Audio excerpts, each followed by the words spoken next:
Daudz laimes dzimšanas dienā, mīļā, labā jauniešu doma. Prieks jūs redzēt kuplā skaitā. Un ceru, ka jūs izbaudat šo vakaru. Tātad, es esmu Anna, un es vadīju jauniešu domu uzreiz pēc Māras, kā tas varētu būt 2. jauniešu domas gadā. Un kā tas viss sākās un kā tas viss bija. Māra bija tā, Māra priekšgalā, visi tie jaunieši tajā gadā nokārtoja visus papīrus, un tad nācām mēs ar mūsu idejām. Un es domāju, ka, ja es analizēju to laiku, ko es īsti izdarīju savā jauniešu domas gadā, man liekas, mēs, visi jaunieši tad, mēs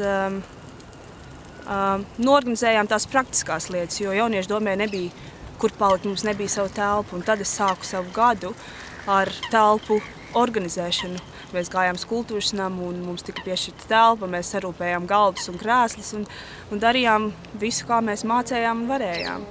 Un tad, protams, ja mēs ejam cauri gadam, tad, protams, bija aktivitātes, kurās jaunieši iesaistījās jau tā kā tradīcijas, ka mēs piedalījāmies Ziemassvētku rīkošanā bērniem invalīdiem. Nākamais solis bija mūsu labdarības akcija ar rehabilitācijas centru Salvrīti, kurā ārstējās jaunieši un bērni ar atkarībām, kas bija diezgan interesants pasākums. Un, protams, kā jau arī tradīcija tika izveidota un arī stiprināta jauniešu dienas organizēšana, kas vienmēr ņēma diezgan lielu daļu no mūsu aktivitātēm. Un tā kā viss turpinājās, un mēs bijām radoši, un mūsu draugi bija radoši, un visi bija dziedāja, veidoja, zīmēja, fotografēja, filmēja, tad, tas loģiski mēs izveidojām jaunu pasākumu ar nosaukumu Dzīvot šodienai, neaizmirstot par rītdienu, kurā jaunieši varēja izpausties visdažādākajos veidos.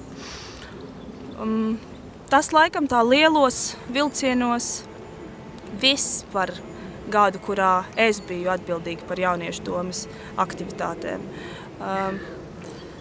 Ko es varu paņemt no tā visa laika? Droši vien vislielākā vērtība ir iegūtie draugi, satiktie cilvēki un arī tāda liela pateicība pieaugušajiem, kas ļāva mums būt radošiem, izpausties, uzticējās mums un deva mums brīvību. Un liels paldies Antrai. Antra, tu esi ritīgi forša. Paldies par atbalstu un paldies par tavu entuziasmu visu tā 3 gadu laikā, kad es biju iesaistīta jauniešu aktivitātēs Cēsīs.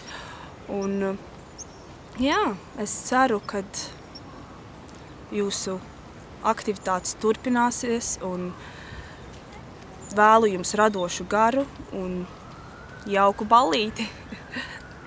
Un lai jums visiem jauks vakars un veiksmi!